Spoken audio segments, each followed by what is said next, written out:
Yo, what's up mga kalakay? Meron akong share sa inyo. Ito po ay nangyari na sa akin at actually ay maraming beses nang nangyari.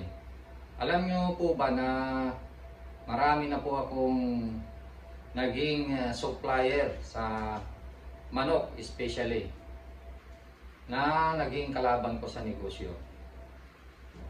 Mga kalakay, pwede rin mangyari ito sa inyo. Hindi ko lang alam kung bakit nangyayari yon. Kung ano yung mga pumapasok sa isipan ng mga supplier natin. Alam nyo, hindi lang isang beses kundi pang-apat na beses na po ito. Yung mga supplier natin sa manok, hindi lang manok meron pang supplier ko sa harina, mantika. Biro nyo pagka ako ay umu-order sa mantika at harina ay bultuhan pagka kumukuha ko. Minsan nagbabayad ako sa kanila ng 15,000 or mahigit 20,000. Depende po sa akin kinukuha kung ilang sako ng harina o ilang container ng mantika. Yan. So maganda yung pagitan namin ng aking supplier, yung relasyon ba na good relationship ng isang supplier tsaka ng isang customer na kagaya ko. Kasi kung inaalagaan ko sila para makunan ko sila ng magandang presyo, mas mababang presyo, ay dapat alagaan din nila ako, di ba?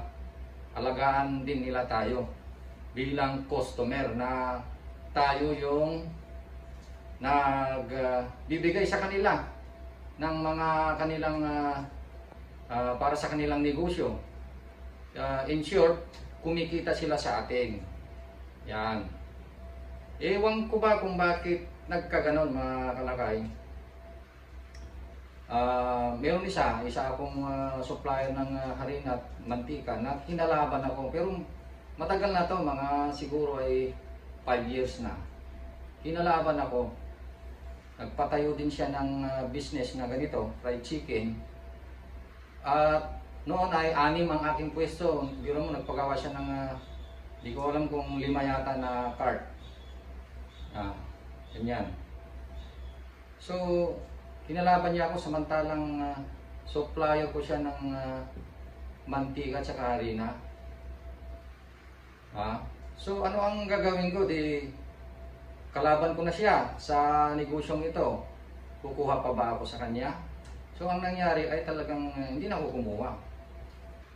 At alam niyo kung anong nangyari sa kanya. Wala pang 1 taon, down yung kanyang negosyo. Taob. At pinagbibinta niya yung mga cart niya, yung mga tangke niya. Ganun ang nangyari.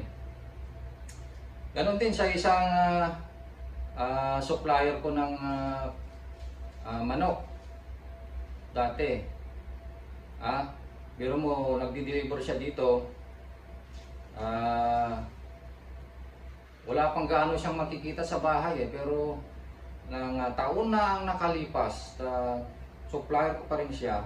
Biro mo, nagpapatayo na ako ng mga pinapaganda ko na yung bahay, nakakabili na ako ng mga sasakyan. Biro mo, nainganyo na nagnegosyo din samantalang supplier ko siya ng manok.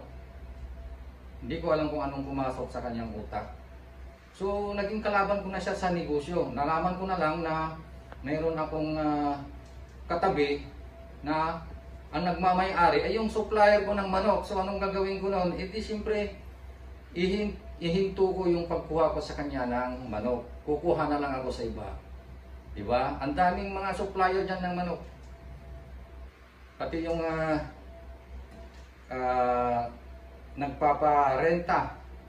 nagpaparenta ng pwesto. Kung sa bagay, hindi siya yung owner, siya lang yung administrator.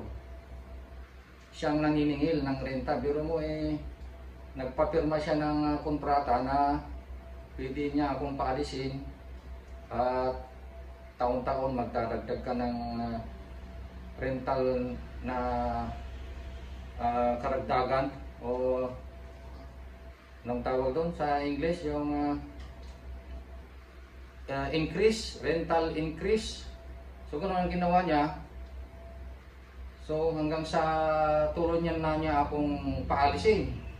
Buti na lang kamo nakausap ko yung talagang may-ari at nagmakaawa ko na ganun ang ginagawa ng kanyang administrator. Kaya hindi rin siya pumayag kasi maganda akong magbayad eh. Kumbaga updated akong nagbabayad, wala akong kaso, wala akong problema sa pagbabayad, talagang updated. So pinanigan ako kasi biro mo, nagnegosyo din siya, nagpatayo din siya ng mga fried chicken. Ginaya din niya yung negosyo ko. Hindi lang 6 yung kanyang pinatayong fried chicken. Halos lahat na yata ng dako, lugar, nalagyan niya ng fried chicken. Biro mo 7 yata o 8 yung kanyang pinatayong fried chicken na pwesto. Mas marami pa sa akin. Buti na lang hindi niya nakuha yung pwesto ko. Pero ano ang nangyari sa kanya? Unti-unti nalugi siya. Walang nangyari sa kanyang fried chicken business. Kasi nga ganun ang ginawa niya. Saka meron pang isa. Ito ngayon yung kasalukuyan, mga kaibigan. Kabablog ko lang nung nakaraang buwan siguro. Yung isang supplier natin. Maganda na yung relationship eh. Kasi nagdi-deliver na dito sa bahay, pero mo yung kanilang sasakyan dito na sila nagdi-deliver mismo sa bahay. Na-vlog ko na. Ang ganda na ng ugnayan eh. Kasi mas mababa sila kung magbigay ng presyo. Kaya sila ako kumukuha. Ewan ko ba kung bakit nagkaganon. Bigla na lang akong nagulat. May nagpatayo ng fried chicken sa tabi namin sa isang bayan. Tinanong ko kung kanino yon. Ay, yun pala ang nagmamay-ari, yung nagsusupply ng manok dito sa aming area. Bakit nagkaganon? Pero mo kabago-bago. Mga siguro mahigit 1 buwan na nagsusupply sa amin ng manok. At dito sa bahay namin sila nagdi-deliver. Ang kung ko na lang is napansin ko na nagmamatch sila at sabi nila na manonood daw sila ng aming channel. So siguro nakapanood sa aming channel dito sa aming tutorial na dito sa YouTube, kaya nagkaroon sila ng idea. So hindi naman po natin pinagbabawalan yung mga tao na magnegosyo. Yan. Kaya lang kung supplier ka na ng manok, tapos kalabanin mo yung sinusupplyan mo, parang awkward yata yun. Parang hindi naman yata maganda yun Kasi sinusupplyan mo na yung customer mo, tapos kalabanin mo pa. So anong mangyayari yun? Kapag nalugi yung customer mo na sinusupplyan mo ng manok, di hihinto siya, di wala ka nang masusupplyan ng manok. So ganun ang mangyayari. Hindi nila naisip yun. Kaya gusto nila na gayahin tayo, gusto nila na kalabanin tayo, samantalang supplier natin sila hindi po maganda. Kaya sa mga nanonood na mga supplier ng manok, kaya marami pong nanonood dyan, pati yung mga supplier ko dito sa aming area, kapag kayo nanonood, huwag nyo naman kaming kalabanin, mga kaibigan. Maganda na yung ugnayan natin na kayo ang nagsusupply sa amin. Bakit nyo naman kami kalabanin? Kung sa bagay, wala po kaming magagawa kung gano'n nga ang gusto ninyo.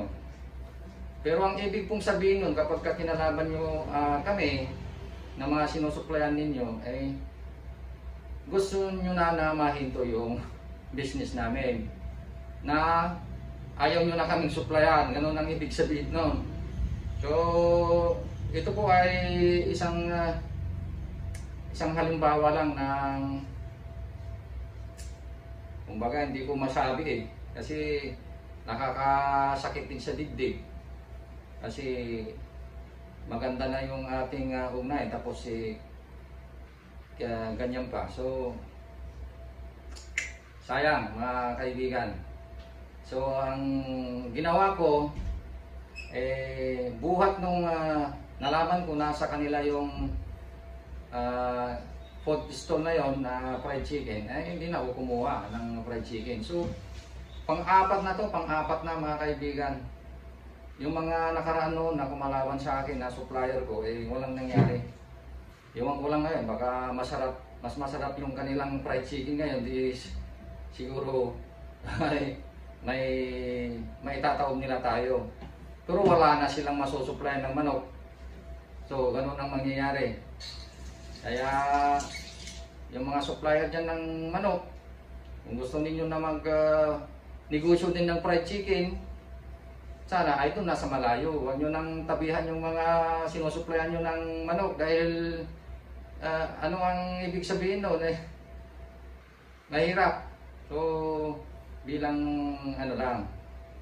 payo ko lang sa mga supplier natin dyan. Alagaan ninyo yung mga sinusuplayan ninyo, mga kaibigan. Ngayon, kung ano yung gusto ninyo, wala tayong magagawa, mga kaibigan. So, ang ganyan kasi, ini-stop na natin yung ating kaugnayan sa kanila. So, wala na. Hindi na kami kukuha ng mga supply ninyong manok dahil marami dyan. Marami na nagsusupply ng manok. Okay.